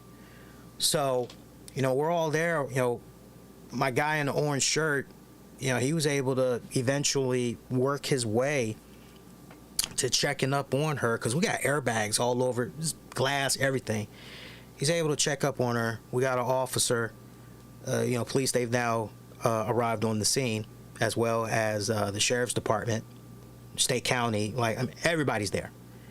You know, and they're like, don't move her neck around like that, you know, just hold it, try to stabilize her, you know, but don't do anything else until, you know, EMTs can get out here and everything. So eventually they got there. It felt like a goddamn eternity, y'all. All I could do at that point, now that everybody else was pretty much, my thoughts was just on this woman, and just, can they get her out? And right before they started getting to work, my boy in the orange, he's like, she's got a strong pulse. I'm like, she's got a strong pulse? You sure? He's like, yeah, man, it's very, very strong. She's going to be all right. I'm like, okay, all right, good. So now at this point, we're all just standing by. You can't go anywhere because, you know, it's a very serious, right? We've got assholes that's honking their horns, okay? And these assholes are honking their horns, and it's like, no, what you should be doing is getting out and asking, how can I help? Is there anything that I can do? Okay? It amazed me big time, just the lack of, because when it was all said and done, it was myself and 3 other guys that came to the scene, and we did our best to try to help everybody that was involved get away, get out of the cars safely.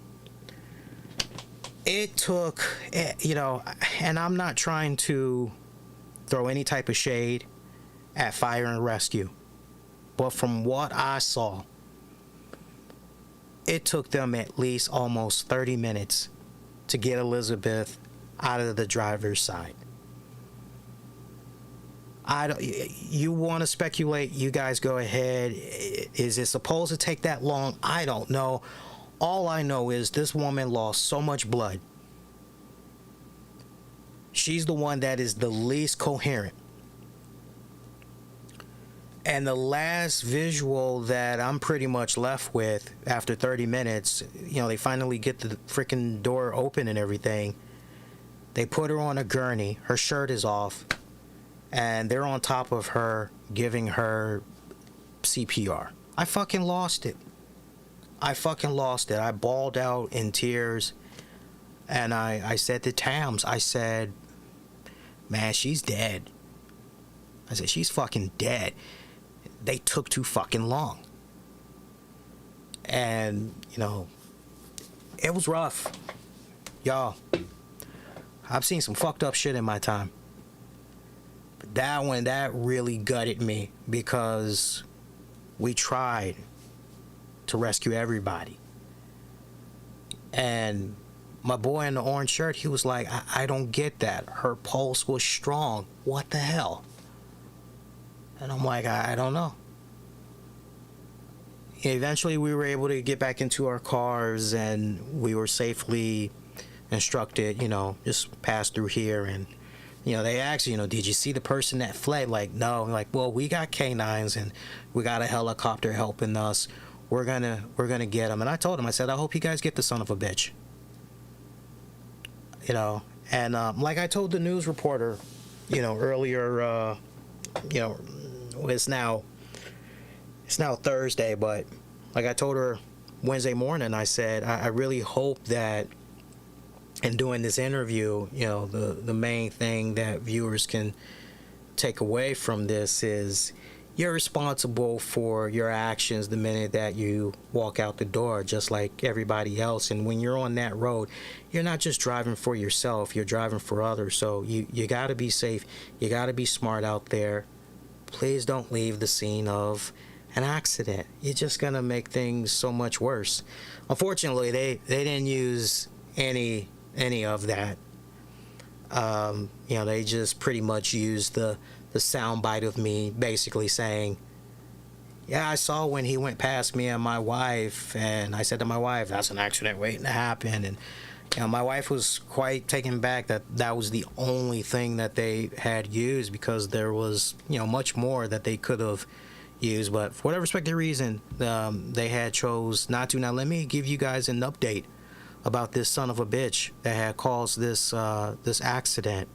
And this goes back, if you've been listening to my show for a long time, I have been a firm believer in, if you cause an automobile accident that results in the death of someone, that's it. You should not be allowed to drive anymore. And before people get all rattled up and caught up in their feelings and everything, what's the first thing that they teach you in your little driver's manual when you're studying up and everything to try to become a driver? They tell you that driving is a privilege. It's not a right. It is not a right. You are not owed that. It is not your given right. It is not a birthright. It is a privilege. Okay? This son of a bitch and you guys can read up on this if you want. It was a Maryland State Police investigating a fatal multi-vehicle crash in Montgomery County. It happened just a little bit before 11:45 p.m. this past Tuesday night. And this is where the real kicker comes in. As I'm looking at the white car, now that I'm going back to the vehicle, I look at the tags and I go, son of a bitch. Remember what I told you earlier? There was a white car that went past, Georgia tags. It was the same fucking car. And when I told Tams that, her mouth just dropped and she was like, I can't believe it. Like, believe it. So, based on the preliminary investigation, a white Mercedes, an SUV, driven by Jalen Hanner, 23, of Macomb, Georgia, had continued southbound in the northbound lanes of I-270 to the outer loop of I-495. The Mercedes eventually crashed into two other vehicles, a Lexus and a Nissan Pathfinder, in the area of 495 at Maryland Route 355. 5 adults in the Lexus were injured and transported by ambulance to area hospitals for treatment of their injuries. 2 adults and 3 children were injured in the Nissan. The driver of the Nissan, a female, again, that's Elizabeth, was transported by ambulance to a area hospital where she was declared deceased. Her identity is being withheld pending notification of next of kin. Understandable. Outer loop of I-495 was closed during the crash. According to the preliminary investigation, Hanner fled the scene after the crash. He was taken into custody a short time later, was transferred to the Rockville Barack. Charges are pending. Here's what's really fucked up about all this. Remember what I said. If you cause an automobile accident, well, look, in Hanner's respected state of Georgia, this punk-ass kid, 23 years old, and in the state of Georgia, this guy got arrested for a DUI. He was freaking speeding like a mofo. And all that zigzagging he was doing, changing lanes very sharply, not signaling his intent while factoring in a bunch of speed at the same time, right? He got hit with all of those charges in Georgia. You would think, man, well, hopefully you'll learn your lesson and you'll be a smarter driver. And no. And forever, all of these lives, this kid, this irresponsible, reckless kid, he's changed all these people's lives forever. Especially now that one person lost their life. And for that family, you know, that family has essentially lost possibly a sister, a wife, a mother, a auntie, a best friend, a cousin, right? I mean, so many titles. That family will never, ever, ever be the same. Every time I end the show, I always say, until next go round, be safe and be kind to one another. It's not a catchphrase. That's not something that it sounds cool. I really mean that. It's a lot of irresponsible, reckless dumbasses that's out here. And that really broke my heart. I hadn't been shaken up like that since I saw my uncle Marvin in a casket. First time ever seeing a corpse. That was at the age of 11. And that stayed with me for many, many years. Messed with my head. It was so bad. I told Tams, I said, look, I said, because she said, I bet you want to take the edge off right now. I said, yeah, I do. She's like, sadly, there's no liquor store open. I said, well, let me have a smoke. I hadn't smoked in almost a year, and we stopped at a local convenience store. I grabbed some smokes, and that was it. So I was wired. I was extremely wired. I'm feeling headspace-wise, I'm a lot better than where I was earlier Wednesday, but yeah, that was just so be safe out there, y'all. Y'all got to be careful and everything. So if you want to read up more on that, follow that case closely, you pretty much all now got the information. You'll easily be able to follow that now. But again, my heart, it goes out to everybody involved. I hope those that were spared, luckily we're spared. I hope that they make a speedy recovery. Physically, they're going to be fine, but mentally, that could be a long road of a recovery there. And for the family that lost a loved one here in this accident, Lord have mercy. That healing process, that's going to be a long one. That's definitely going to be a long one.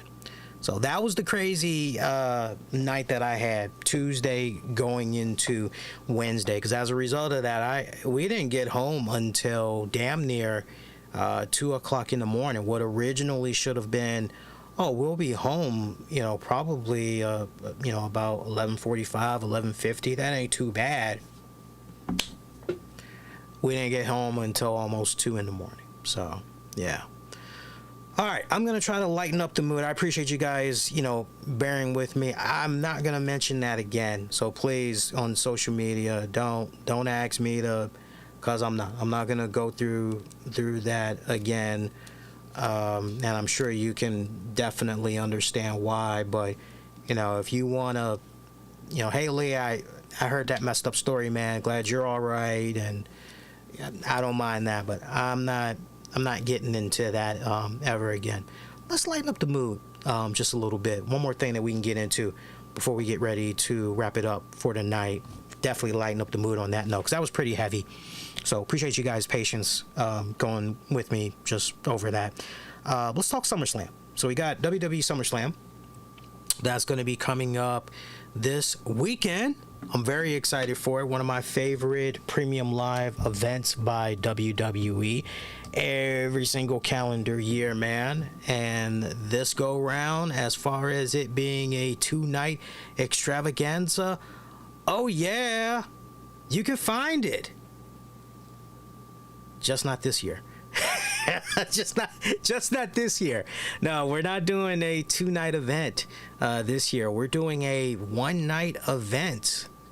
SummerSlam is a 1-night event this year. Not sure how many of you guys are aware of that, but yeah, ain't no 2-weekend event. It's 1-night event. So SummerSlam going down Saturday, August 5th, Detroit, Michigan, Ford Field.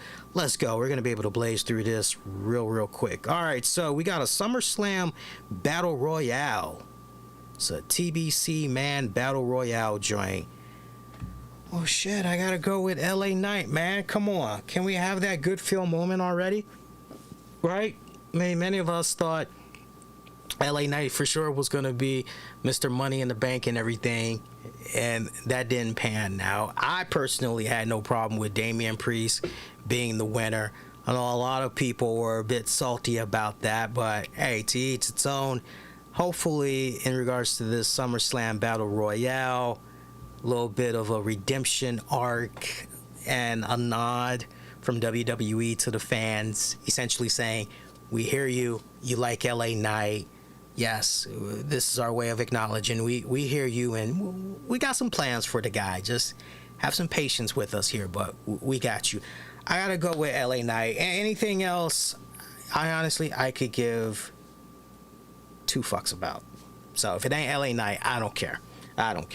But that's my pick. I'm hoping that's the way that they're going to go here. Meanwhile, Ronda Rousey versus Shayna Baszler. It's a MMA rules match. I got to give WWE high marks, by the way, for the way that they went about the video package that they essentially debuted on Monday Night Raw, chronicling the history of the friendship, the deep personal friendship that Shayna and Ronda once had. I did not know that Shayna Baszler was named godmother to Ronda Rousey's kid. I never knew that. That's something that I do not recall ever hearing in an interview by both respected girls. And if it was covered in an interview, it sadly did not pick up enough traction from the typical suspects as far as wrestling sites go and all that. So I love the way this video package was put together, because the B-roll footage that they use, combine that with, really having these girls be able to, and I could tell that these girls had a lot of fun going into this shoot and filming all of this, because this was something that they could really sink their teeth into. This was something that they could really get behind. And the best programs I've said on this show for many years now are the ones that goes down with good friends, really good friends that's now essentially become bitter enemies. Now look, doesn't work for everybody, but you get the right combination of people, man, it's sparks flying all over the place. And I could just tell that Ronda and Shayna had a really fun time just doing this stuff in front of the camera, being very candid and shooting from the hip, and so to speak, and all of that. I loved it. To hear that this is going to culminate in an MMA rules match and everything, I'm looking at that and I'm going, well, if we're really going to have a MMA, are we really going to go there? Are we really going to have a MMA rules fight? Right? Because you're just picturing how this is probably going to, right? It is going to be a straight up MMA rules match, but somebody is going to lose their freaking cool and they're going to go right for the wrestling moves, and then it's just pretty much, right? That's the typical, and there's nothing wrong with having that mindset, because it's what you're used to seeing from WWE and in the past. They get you with with one thing to reel you in, and then, right? But I think this is going to be a sleeper hit match of the night. I think this is going to be one of two sleeper hit matches of the night. And this really does feel as though it's going to be Ronda Rousey's big swan song from the WWE. Whether or not this is permanent or, that remains to be seen. But talk about a nice, very nice, kind gesture to do for a friend on your way out the door, which is essentially doing the honors to her and everything. I'm going with Shayna Baszler for the win on this one. I'm going with Shayna. I'm not gonna waver. I'm not gonna change my mind. You can ask me a couple of days from now. By the way, all of these SummerSlam picks, I'm not fidgeting on. I'm firm. But as far as you're sure about this one, this particular one, I'm going with Shayna Baszler. Next up, Gunther defending the Intercontinental Championship against Drew McIntyre. I'm looking at Gunther retaining because whose Intercontinental title reign was it that Gunther just passed? I know that there's a graphic floating around on social media. I believe he just passed the Macho Man Randy Savage. So if that is the case, then it's kind of one of those, because I'm looking at it right now for longest. Let me look here. I'm pretty sure it was Macho Man Randy Savage. Hang on here. Longest. Yeah, I got to put in IC. Give me a second here, guys. Because the whole point that I'm trying to make to this is whatever the next record is, which I think is right around Survivor Series, I'm looking at Gunther holding the championship. There we go. I've got the list now. All right, so Honky Man is 425 days. Pedro Morales is 425 days. Randy Savage was 414 days. And if I'm not mistaken, Gunther just passed Randy Savage. So the next one is Pedro. Yeah, honestly, I'm going to make a bold prediction here. And I'm going to say that Gunther is going to hold on to that title way past Pedro Morales. He's going to hold on to that bad boy probably until November, because November, which should be about Survivor Series time, he definitely would have passed the Honky Tonk Man's record. So, hey, Google, how long is Gunther's current Intercontinental title reign? See what Google says.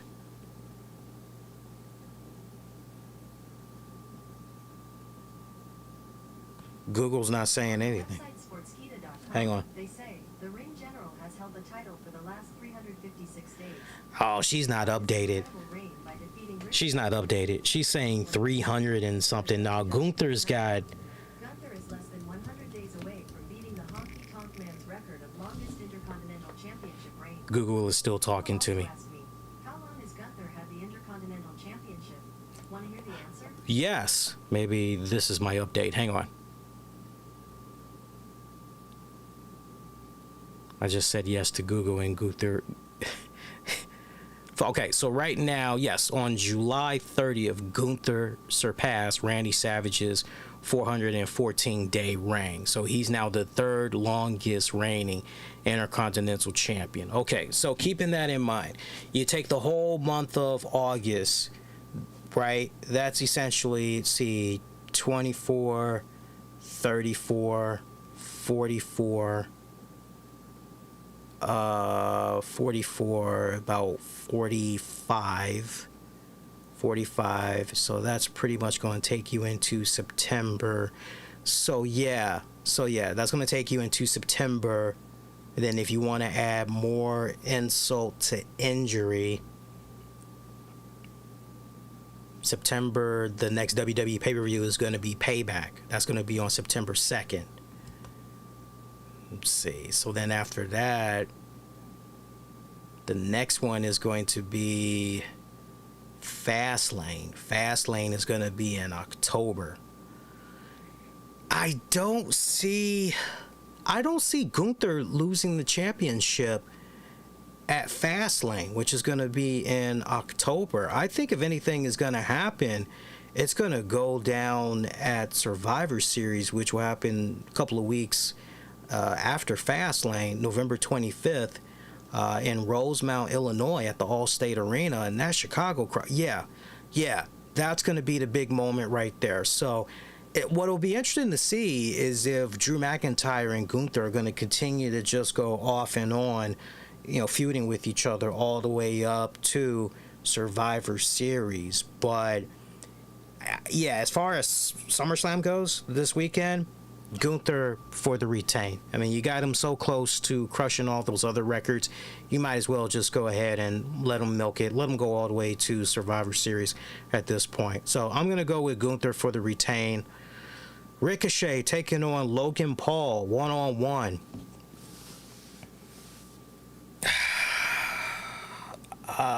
This is the second match that I'm looking at that's going to be the sleeper hit of the night. I think this one is going to surprise a lot of people here. A lot of people. I'm going to go with Logan Paul. No particular reason why. I'm just going to go with Logan Paul. If I'm not mistaken, Logan Paul has been kind of short the last couple of times here. So, he needs to get a dub, I just feel, on this one. I mean, if it went to Ricochet, that's good too. But I'm gonna go with Logan Paul on this one. Asuka defending her women's championship against Charlotte Flair and Bianca Belair. Triple threat match.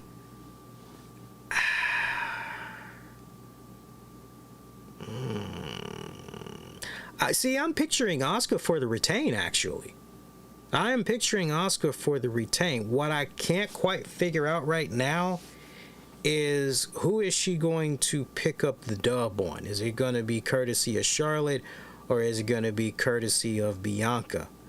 Another thing to factor in, how much of a factor is Io Sky going to play, and is Bayley maybe going to mess things up? I personally would love it if you had a scenario go down where Bayley tries to encourage Io Sky to come on out, cash in the Money in the Bank briefcase, and essentially fails against Asuka, taking it essentially out on Bayley. Damage control really imploding at that point. I would like it if it would go down in that type of fashion, but whether you involve Io Sky, Bayley, or not, I'm definitely picturing Asuka with the retain. Now look, this go round, Bianca Belair, she's had those past dealings with Asuka. So you're just thinking about the booking of this match. This go round, Bianca is going to be more prepared for any shenanigans that could come the way of Asuka and everything. But will Bianca Belair be willing to play downright dirty by any means to get back the championship? We know Charlotte Flair definitely will dig down deep and pull some dirty tactics. We know she'll go there. But Bianca, we've seen the mean streak from Bianca, don't get me wrong, we've seen the mean streak from her, but we haven't really seen her bump this. I don't care anymore, right? But the seeds have been planted where you could eventually see Bianca getting that mean streak and going back to the NXT Bianca Belair that we've come to know and love. But I'm looking at Asuka for the retain here. Seth frickin' Rollins taking on Finn Balor, World Heavyweight Championship. This match very interesting because you're hearing the rumblings that there's something internally going on with Seth Rollins where he may need some type of surgery. He may need to step away for a little bit. He's been very cryptic as of late. So keeping that in mind, I'm looking at this particular match and I can't help but say, is it maybe time? Is it maybe time to pull the trigger, especially since Judgment Day is such a hot commodity right now? You got a lot of things going on, very positive with that stable. Do we finally pull the trigger? Finn Balor has his true definitive moment as a World Heavyweight Champion. He finally gets the reign that he so rightfully deserves, right? Because sadly injury had plagued him and everything, so it's one of those what would have been. Do we finally see Finn Balor in that position? Or, as part of it, does Damian Priest somehow get involved? See, there's a couple of different scenarios this could play out when you're really thinking about it. Rollins could barely escape with the victory, but then Damian Priest comes out, cashes it in, boom. And then what does that mean for Finn Balor? Finn Balor has already felt a particular way towards Damian Priest. We've seen Finn Balor and I can't think of the other guy, McDonough. Looks like Alvin the Chipmunk. I'm sorry to describe him like that, but does he maybe do something with his former pupil at his wrestling school? You know, does he maybe do something with him, right? That'd be kind of interesting right there. Because they've circled around each other on television in the past several weeks. So does Finn Balor maybe break away from, feeling hurt, feeling betrayed, all that other, right? Does that maybe happen? He ditches Judgment Day. There's a lot that can happen here. But when it's all said and done, I'm going to say Seth Rollins loses the World Heavyweight Championship. As far as who's walking out as the new champion,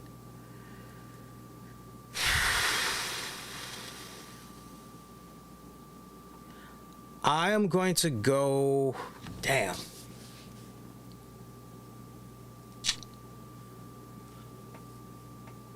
I am going to say Finn Balor wins. I'm going to say Finn Balor wins the World Heavyweight Championship, only for Damian Priest to cash in successfully on Finn Balor and walk out as the new champ. But no matter how you cut it, I'm looking at Damian Priest, your new champion. Cody Rhodes taking on Brock Lesnar, singles match. No brainer. Cody Rhodes. Cody freaking Rhodes. No brainer right here. That's an easy one right there. Come on, it's tied 1-1, especially after you see the documentary. You see exactly how the respective powers in WWE, how they're trying to operate here with Cody. Yeah, this is all about the Cody show right now. You're going to give him Brock Lesnar, let him ride that momentum. See, here's the real question. The real question isn't who's going to win this. The real question is what will be next for Cody Rhodes after this? Is it possible that after this you have him feud with a returning Bray Wyatt? That is, if Bray Wyatt is okay and he's pretty much ready to go, are you going to go in a Bray Wyatt direction? Or, just kind of thinking about the current landscape of things, where exactly are you gonna fit Gunther, as far as what you're gonna try to do next with him and everything? Did I say Gunther? I apologize. Bray Wyatt, that seems like an interesting option.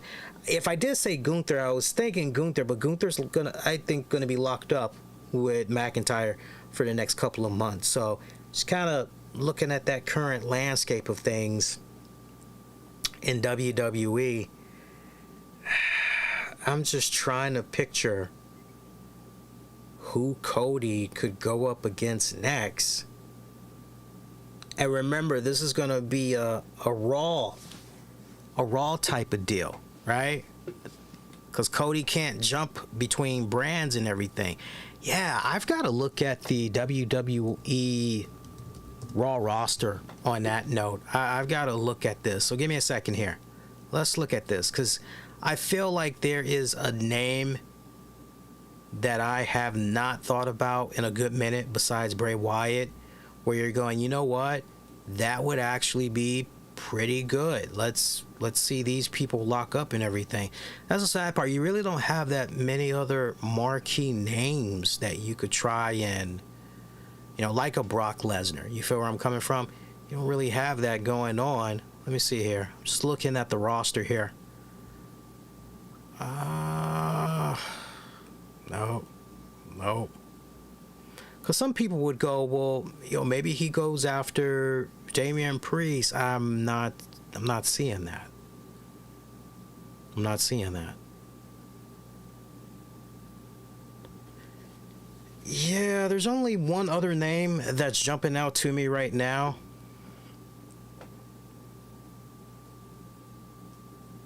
Let me just look at the rest of this.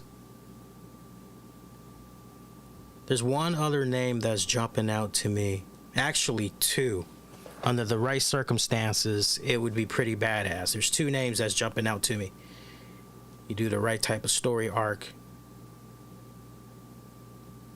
Actually, three. There's actually three names that I'm looking at. And I think that is it. Hang on.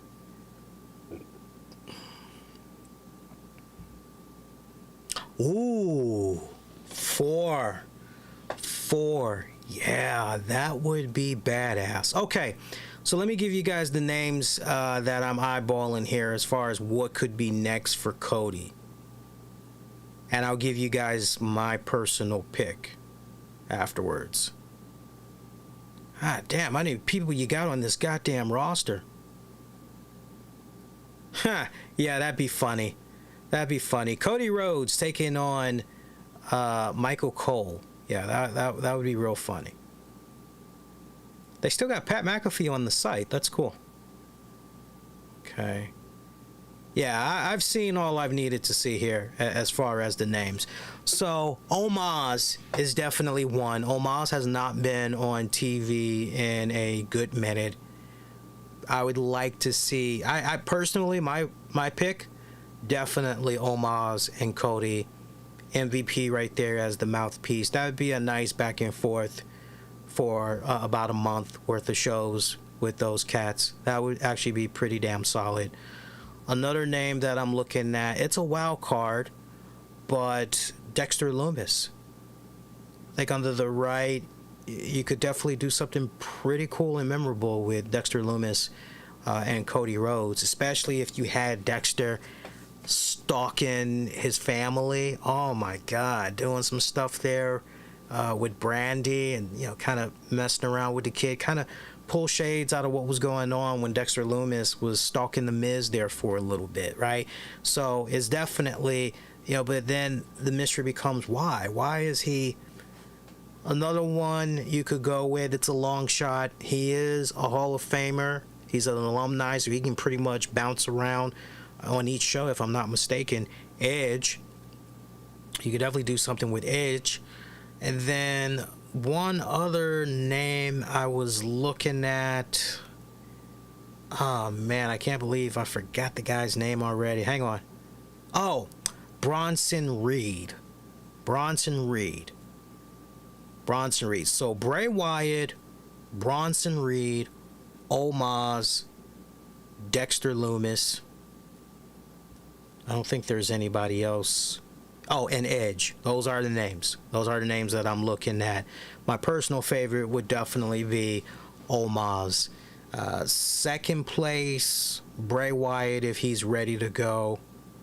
Third place, Dexter Lumis. Those would be the main ones. I think one of those guys is definitely going to be what's next for Cody.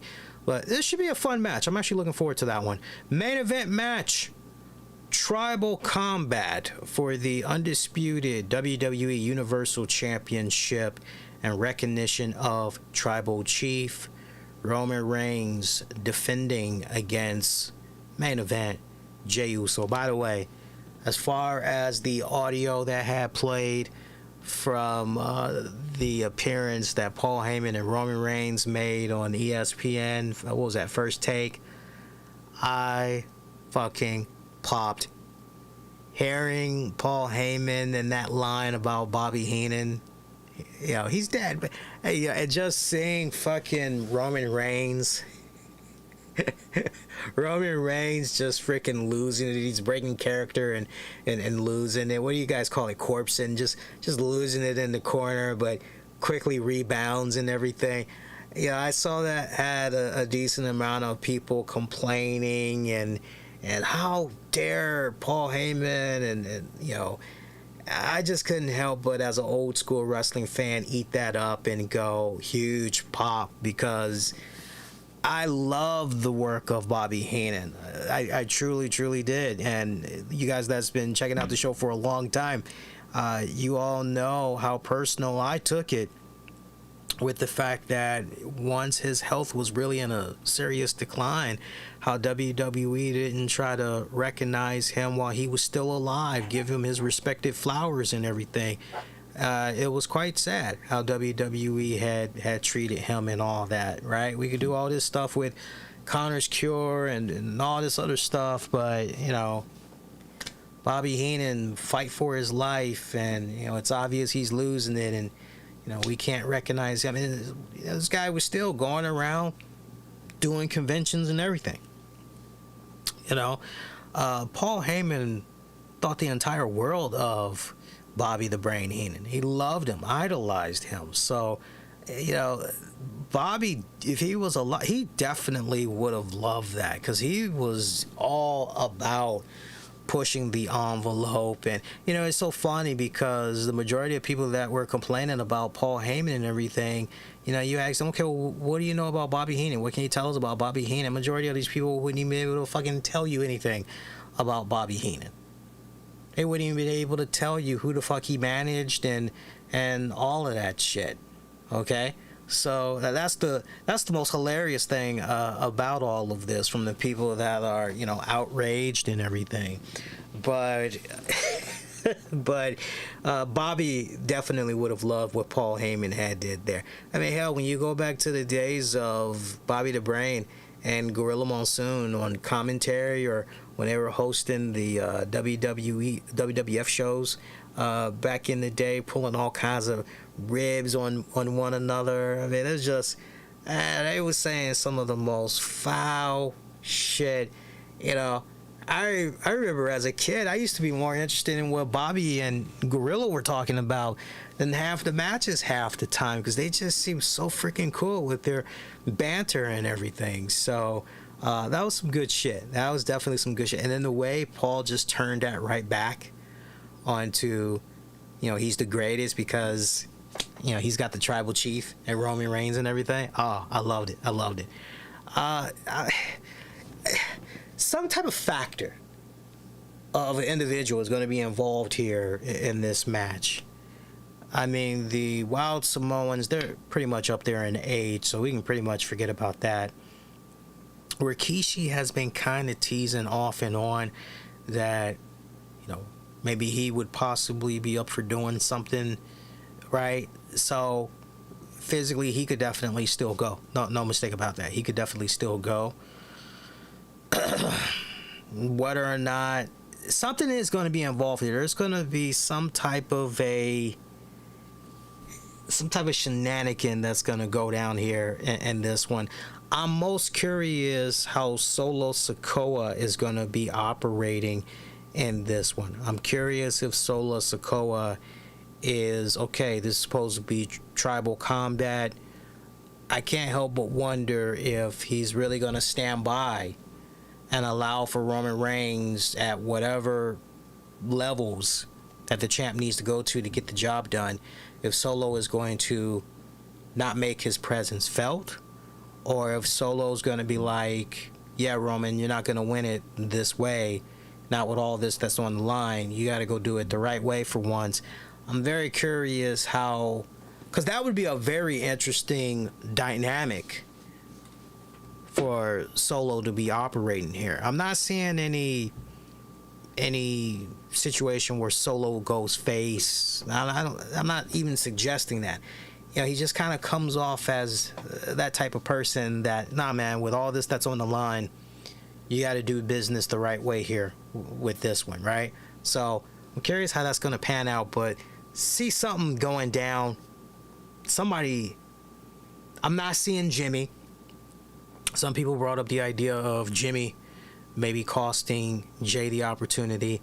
Not seeing that one, because follow the story arc.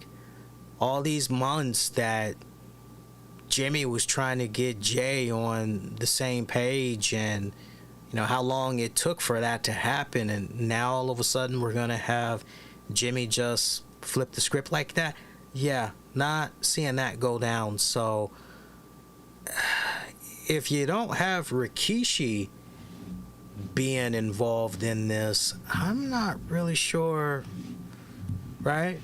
But I'm going with Roman Reigns for the win. He's going to retain on this one. All right, one more time, taking it from the bottom, working our way to the top. SummerSlam Battle Royal, LA Knight. Shayna Baszler over Ronda Rousey in that MMA rules match. Gunther retaining the IC title over Drew McIntyre. Logan Paul over Ricochet. Asuka retaining the Women's Championship in a triple threat.